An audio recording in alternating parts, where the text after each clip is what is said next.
बिस्मिल्लाहिर्रहमानिर्रहीम। मोहर लिखेगी कि एक ऐसी कौम थी जिसने अपने पीछे पढ़े लिखे अफराद, मसाली अदारे और बड़े बड़े मंसूबे छोड़ के जाने थे।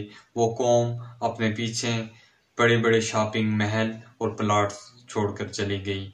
मोहर लिखेगी एक ऐसी कौम थी जिसने रोटी इसलिए खानी थी कि वो अपने मालिक का शुक्र अदा कर सकें। रोटी इस कौम को खा गई।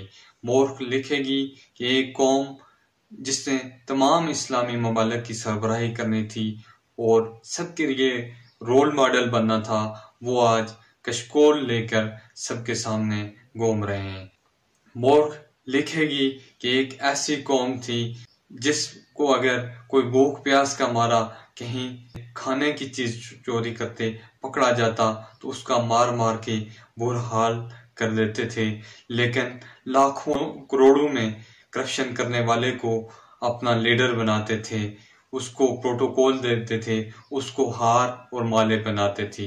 मोहर लिखेगी कि एक मुल्क जो इस्लाम के नाम पर लिया गया और उसमें इस्लाम को ही सबसे ज्यादा नजरअंदाज कर दिया गया। मोहर लिखेगी कि एक कौम थी जो फितरत से टकरा गई और फिर फितरत ने उसे पछाड़ दिया। मोहर लिखेगी कि एक कौम में झूठ इतना ज्यादा था कि जिसमें से सच को पहचानना बहुत मुश्किल था। बात करने का मकसद ये है कि हम अपनी नस्लों को क्या तारीख दे रहे हैं, क्या हमारी नस्लें हमसे मैसेज लेंगी। हम खुद को बदलें, मुल्क को बदलें, अपनी नस्लों को एक अच्छी तारीख दे के हम जाएं।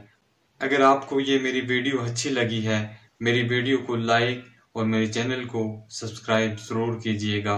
अल्लाह निगहबान।